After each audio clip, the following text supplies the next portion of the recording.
Countries across Europe are imposing tighter restrictions in the hope of slowing the spread of the coronavirus as cases continue to rise.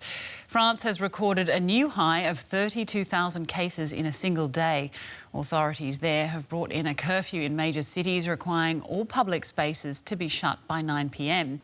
And in Germany, Chancellor Angela Merkel has warned of difficult months ahead, with almost 8,000 new infections recorded in the past day, the highest figure since the start of the pandemic. The Chancellor has appealed to Germans to work together and urged them to stay at home as much as possible. Well, Italy is set to announce tough new national restrictions as it battles its own surge in cases. The government has already twice tightened the rules in the last 10 days, including making masks mandatory outside the home. The aim is to avoid another full lockdown to limit the damage to the economy. Fatima Negrini has seen a lot in her 108 years. She survived the Spanish flu, 2 world wars, and now COVID-19. When the first wave of the pandemic hit Milan, she lost many of her friends in the care home she lives in. I've lived through so much in my life, and I'm still here. It looks like God has forgotten about me.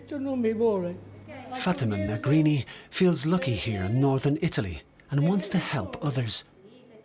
Lombardy was badly hit by the pandemic in spring, with the virus claiming thousands of lives, in care homes for the elderly in particular. 33,000 died of COVID-19 in Italy, and almost half of them here in the north. Hospitals were overwhelmed.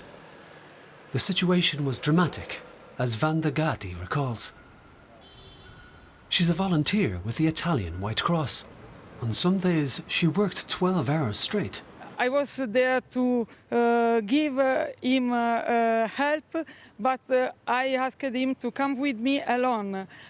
So this was one of the strange experiences, very different from before, because during the normal period, we take the patients and the relative or the caregiver with us on the ambulance to go to the hospital.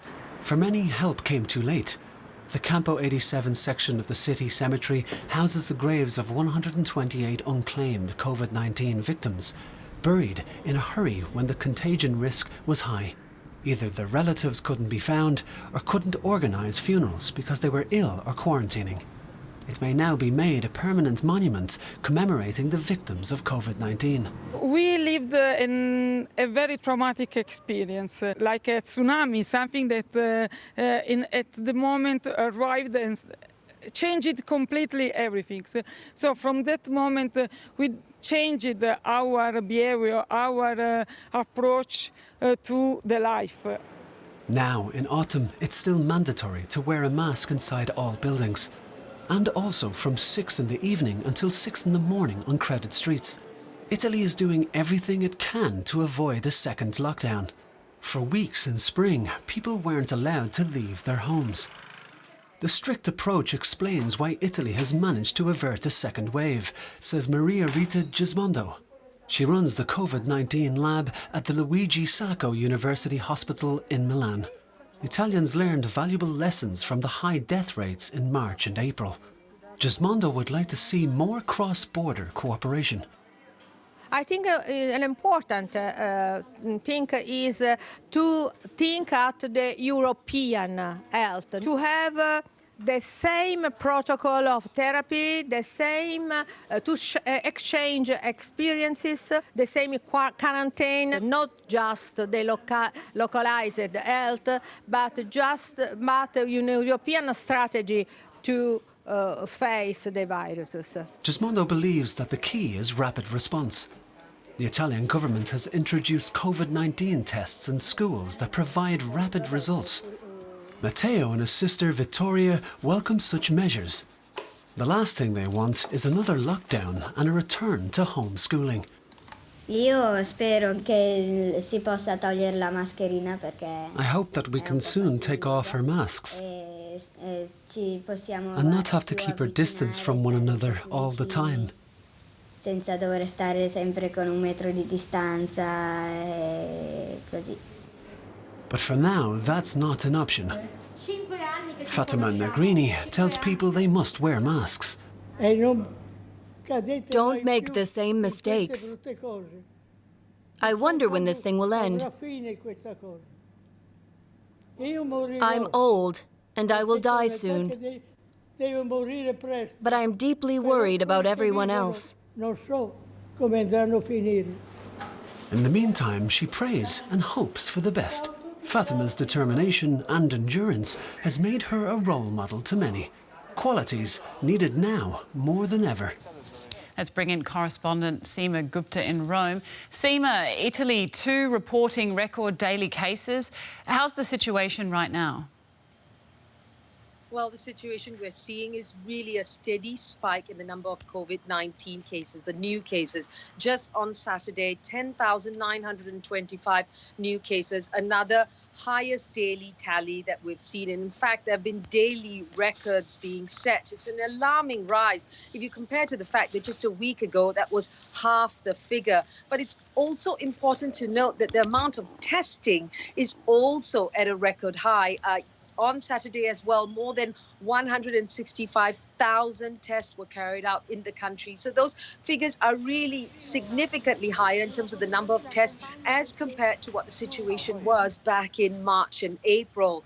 The death toll, unfortunately, also on Saturday, another 47 people are said to have succumbed to COVID-19. But it's not the figures, again, of what we were seeing at the height of the pandemic of more than 900 daily deaths. So an interesting factor perhaps to look at is the admissions into the intensive care unit, because that's creeping up. It's now about 705 compared to just 40 back in July. So really the authorities are saying we're at an acute phase and the virus is circulating throughout the country. Well, the rules have already been tightened there. What other measures are being discussed? Well, the government is said to be meeting local as well as regional leaders. They're also discussing with the health and scientific community. And some of the things that are being discussed are things like perhaps closing high schools altogether, perhaps even closing non-essential activities such as gyms, schools and pools and sporting events altogether. But we'll have to wait and see what they decide. We do know since last week, as you mentioned, masks now required at all public areas, outdoors or indoors. Restaurants and bars have shut down off midnight, and they can only have table service from 9 p.m. So really, I think people are concerned, are we going to see a curfew like what's happening in France, or is it going to be a little bit less? The government has said for the moment they've put in place a stimulus package to try and help the hardest hit companies that have been affected by the coronavirus lockdown, putting together some 4 billion euros for that. Well, that will be well received, I'm sure. But how are people coping? I mean, are they scared? I think there's really an increased level of concern. No one wants to see an extreme lockdown or the number of deaths that we saw at the height of the pandemic here in Italy. Let's not forget this country lost more than 36,000 lives to COVID-19. So really on the street, I think there is a level of concern. It depends which age group you speak to. There is a concern that the young in particular are not taking this seriously enough. But masks are seen on the street. People are wearing it. They are sticking to it. But really, there's a feeling here, summer is over and we're looking at a fairly long winter ahead of us. All right, Seema Gupta in Rome, thanks very much.